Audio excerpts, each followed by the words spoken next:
Iran தாக்குதலுக்கு எதிர்ப்பு பதிவு செய்யாததுனால ஐநா பொதுச் செயலாளரை தங்கள் நாட்டுக்குள்ள காலடி எடுத்து வைக்க கூடாதுன்னு இஸ்ரேல் வார்ன் பண்ணிருக்கு.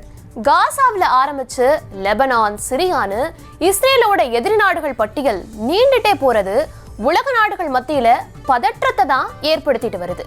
இப்படி உலகளவுல முக்கியமான செய்திகளை ரிப்போர்ட் உலகம் தொகுப்புல பார்க்கலாம்.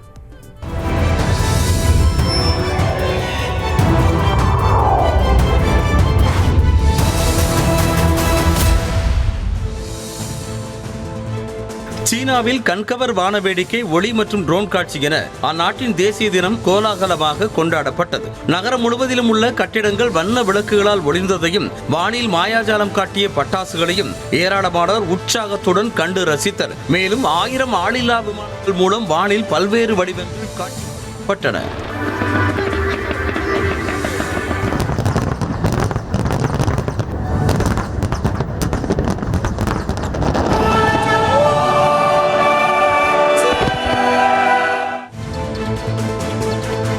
ஐநா பொதுச் செயலாளர் ஆண்டோனியோ குட்டரஸ் இஸ்ரேல் நாட்டிற்குள் நுழைய தடை விதிக்கப்பட்டுள்ளது. இதுகுறித்து இஸ்ரேலின் வெளியுறவுத்துறை அமைச்சர் வெளியிட்டிருக்கும் பதிவில், இஸ்ரேல் மண்ணில் ஐநா பொதுச் செயலாளர் காலடி எடுத்து வைக்க தகுதியற்றவர் என்றும், இஸ்ரேல் மீதான ஈரான் தாக்குதலை உலக நாடுகளே கண்டித்த போதும் ஐநா பொதுச் செயலாளர் மௌனம் காத்ததாகவும், ஆகையால் அவருக்கு இஸ்ரேல் மண்ணில் கால் வைக்க தகுதி கிடையாது எனவும் காட்டமாக தெரிவித்தார். இதற்கிடையே இஸ்ரேல் பிரதமர் பெஞ்சமின் நேத்தன்யாகுவை கொலை செய்யப் போவதாக ஈரான் மிரட்டல் விடுத்துள்ளது.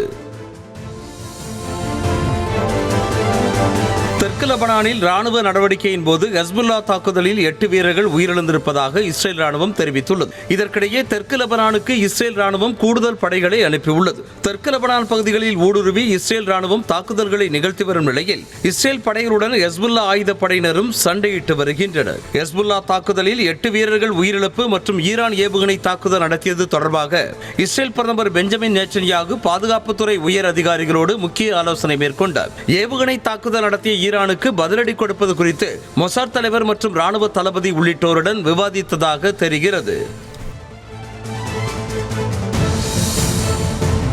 இஸ்ரேல் மீது ஈரான் தாக்குதல் நடத்திய போது புதுமண தம்பதி பதுங்கு குழியில் தங்கள் முதல் நடனத்தை ஆடி மகிழ்ச்சியை பகிர்ந்து கொண்ட வீடியோ வெளியாகியுள்ளது. இஸ்ரேல் மீது கடந்த செவ்வாயன்று 200க்கும் மேற்பட்ட பாலிஸ்டிக் ஏவுகணைகளை ஏவி கடுமையாக ஈரான் தாக்குதல் நடத்தியது. அப்போது ஜெருசலேமின் நோட்ரேடம் ஹோட்டலுக்கு அருகில் உள்ள பதுங்கு குழியில் புதுமண தம்பதியின் வரவேற்பு நிகழ்ச்சி நடைபெற்றது. அதன் வீடியோவை பதிவிட்டு புதுமண தம்பதியின் மகிழ்ச்சியை ஈரானால் ஒரு கணம் கூட நிறுத்த முடியவில்லை என தலைப்பிட்டுள்ளார்.